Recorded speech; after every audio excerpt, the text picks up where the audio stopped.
Hello, everybody. Thank you very much.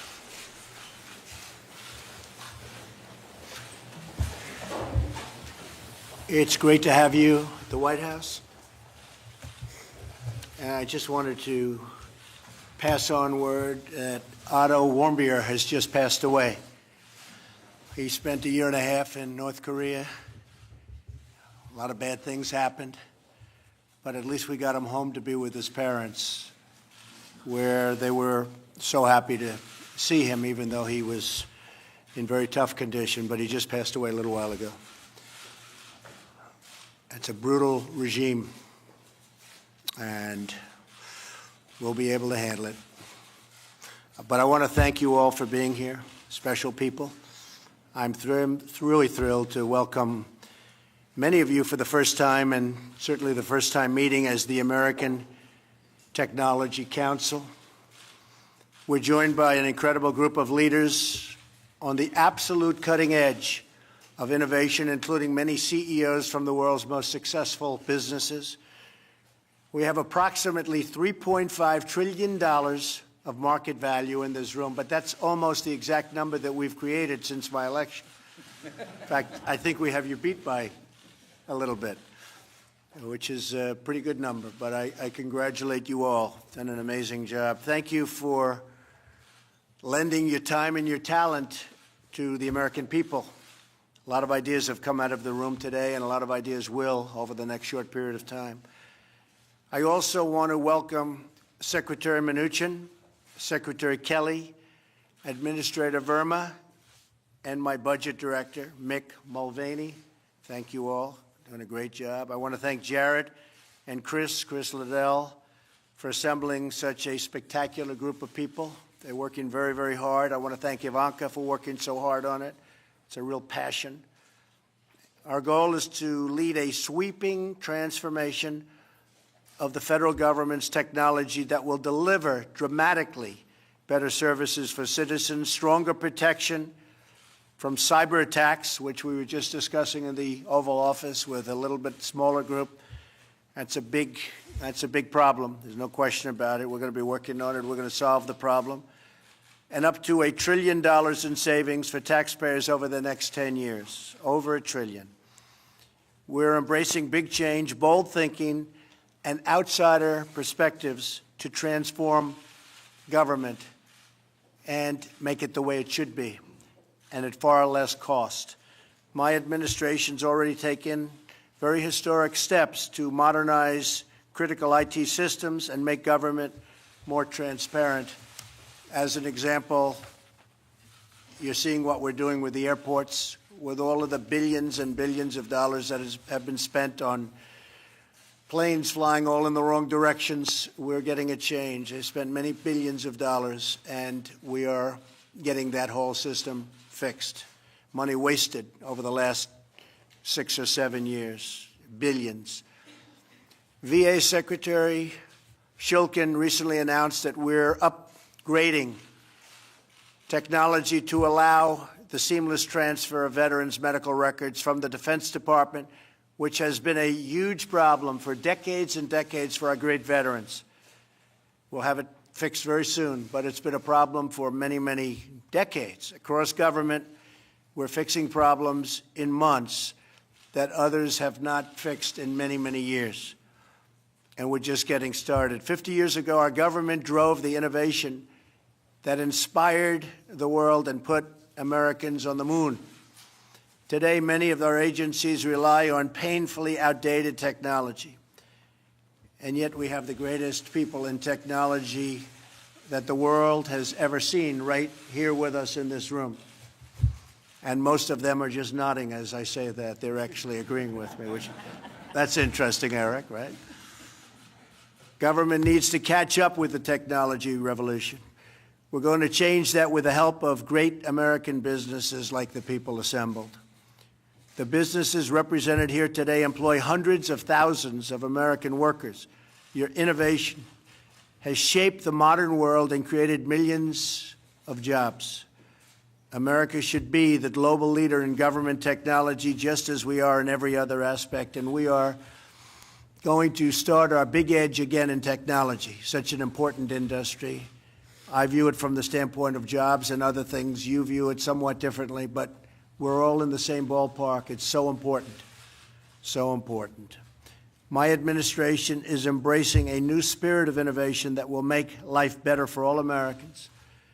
And when it comes to what we're here for today, American technology, we're working very diligently with everybody, including Congress, on immigration so that you can get the people you want in your companies. And it's been a tremendous problem that you've had over the past long period of time. So we're working very hard on that, and we'll be able to solve that problem. I want to thank everyone in the room for lending your time again. And what I'd like to do is maybe just go around the room briefly and just introduce yourself and perhaps the name of your company. We won't go with too many long speeches, but we'll maybe just, we'll start with our wonderful, great genius from Microsoft who has done one hell of a job. Congratulations on the job you've done. Go ahead. Thank you, Mr. President. Thanks for the opportunity today to spend the time, both learn and contribute, I think, to what is one of the most important dialogues, which is about modernizing our government with the latest technology, and so that the people of America can benefit from it. So I think the first thing I took away is how important an agenda it is to modernize technology. The second thing, I think, is for us to do our best work as an industry and in collaboration with the government to skill the people of the United States for the jobs of the future. Technology will play a role both in creation of the jobs and the skills. And then lastly, I would say that we also need to increase American competitiveness. And the two things that the government can and has done is spending in big research.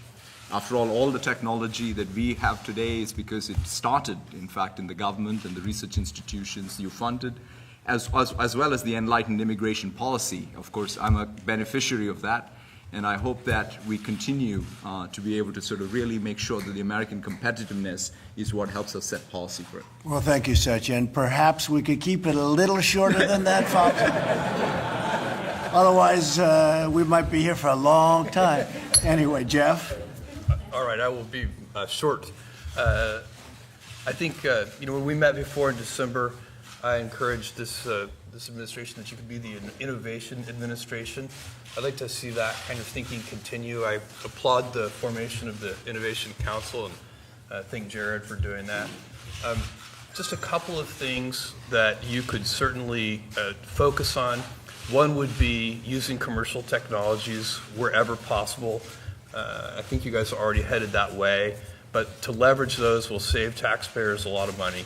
The second one is to continue to work hard on figuring out ways to retrain and upskill workers all over the U.S. We have a program at Amazon called Career Choice that's been doing that. We've already got 10,000 people in the program. Ivanka knows about this program. And then the third thing to keep your eye on, and I think it would be impossible to overstate this, is that the United States needs to, in every way, at every level, be working on machine learning and artificial intelligence.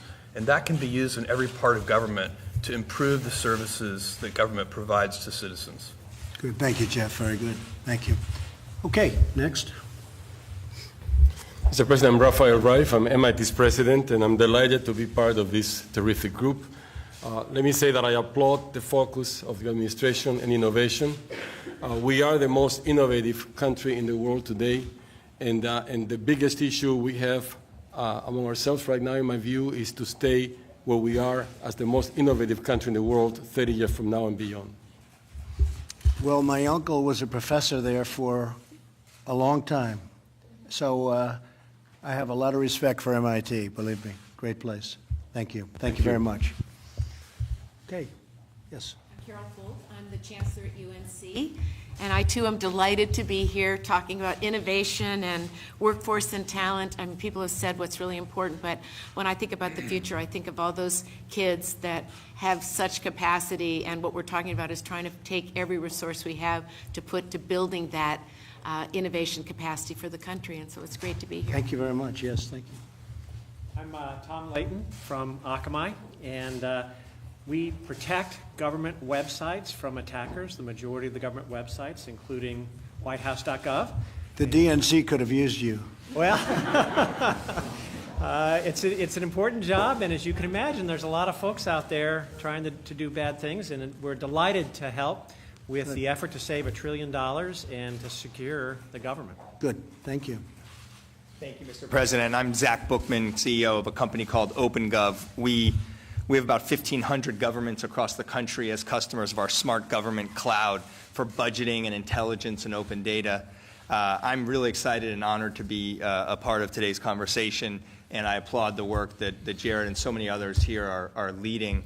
It's clear to me that a lot of the thinking being applied is exactly what's been needed for a long time, and I think it's just the beginning of a lot of innovation. So I think that's right. Thank you very much. Pat Gelsinger, CEO of VMware, also representing Dell here today.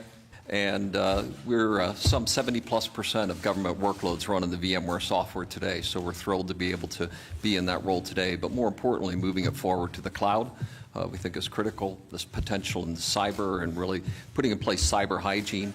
And ultimately, we as an industry are the product of the seed corn that was planted 30, 40, 50 years ago from the great research investments of government and university. And we deeply believe that we need to be planting those seed corns for our children and grandchildren. Great, thank you.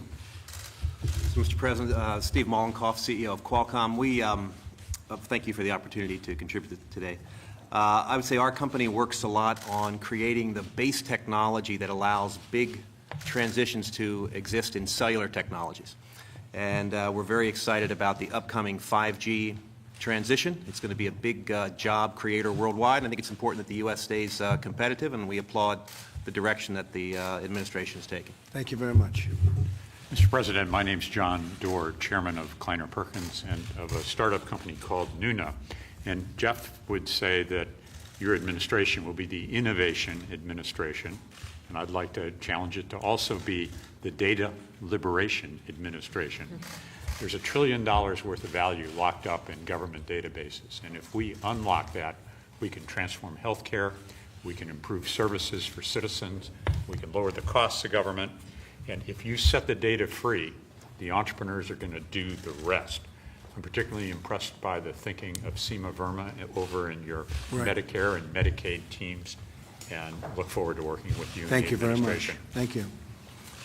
I'm Michael Drake, president of The Ohio State University. Glad to be here today and very happy to participate in this conversation. You know, we try to enable and empower and inspire young people to make a difference, and being able to partner with our colleagues here around the table and with the government to do that in a better way is something that we're very excited about. Thank you very much.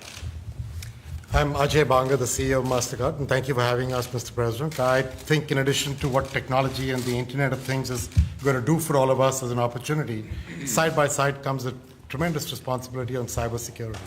And I think working that the right way with the right public-private partnerships, but also working it where the weakest link, which is small merchants and the individual consumer, get the right level of safety that they demand from us is really important. And I think the level of engagement in that dialogue today was very, very interesting. Thank you very much. Thank you. Mr. President, Ginny Rometty from IBM. And, you know, I've had the pleasure of being in a number, and the honor of being in a number of these sessions. And I think it's worth noting that the efforts around workforce development, around cybersecurity, around modernization, while they're difficult, in this short time, there has been progress already made. And so I would really say on behalf of both, you know, Ivanka and Jared and Chris and Reed, those of us who've been in it from the beginning, I can already see, and actions have been taken. So while these are difficult problems, I would just encourage us to keep going, because I actually can see the change happening already. So I think this is a good sign of progress. Thank you, Jenny. Yeah. Thank you very much. Mr. President, thanks to Jared and Ivanka for sort of driving this so hard. I'm absolutely convinced that during your administration, there's going to be a huge explosion in new opportunities because of the platforms that are getting built in our industry. Those will create huge, very large new business opportunities for which we entrepreneurs, technical talent, immigration, and so forth, that you understand. It can drive America very, very positively forward, and it's going to happen soon during your leadership. We will, Eric. Peter? Mr. President, I'm Peter Thiel. I'm a venture capitalist in Silicon Valley. Very honored to be here today with all these terrific people. I think that the tech industry is an industry that is doing well in America, and we need to sort of make it do even better and give it the support, the regulatory support, in all sorts of different ways. And I think your administration's off to a terrific start in doing these things. Thank you, Peter. Thank you for your help. Appreciate it. Mr. President, I'm Shantanu Narayan. I'm CEO of Adobe. We're the company that's best known for Photoshop and PDF. Thank you for having us today. Two quick things. One is, I think you're championing a culture of innovation. I think is going to be critical to our country's future leadership. And shared services for improving government will, I believe, drive a lot of efficiency. Thank you very much. Mr. President, Brian Krzanich, CEO of Intel. You know, what I got out of today is, first, is a great honor to be here and a real pleasure, but also it was a great outreach, I think, between the private-public partnerships that we can really drive innovation much, much faster. And so I hope today's just the start of what we can accomplish together. Thank you. A great company, and I appreciate it. Thank you very much. I'm deeply honored to be here. I'm Alex Karp, Palantir. Know many people in the room and in your White House from our work, and have supported General McMaster on the front line and many of the special operations people in America and around the world. What's very gratifying about what you're doing is the focus on getting more output for the input, which I don't think there's been a deep focus on in the past. And I'm really grateful to your staff for pushing that forward. We focused on rooting out waste, fraud, and abuse in the government, which is something I think all Americans would welcome, and I thank you for your efforts. Thank you. Thank you very much. Bill McDermott from SAP. It's been a great pleasure working with your team on the intellectual renewal of America. We've had the great opportunity to work with the Army, the Navy, even states like Indiana, and driving results. And I know you want to drive results. So in addition to the trillion in costs we can take out, probably we can add another $2 trillion on the numerator in terms of digital business by getting the public and the private sector in full cooperation under your administration. Look forward to supporting you every way I can. Thank you very much. Thank you, Appreciate Mr. it. President. Hi, I'm Kyron Skinner. I think you know me from the campaign on the foreign and diplomacy side and from transition as well. But I'm also a professor at Carnegie Mellon University, where I work on international security issues, cybersecurity with the engineers and computer scientists.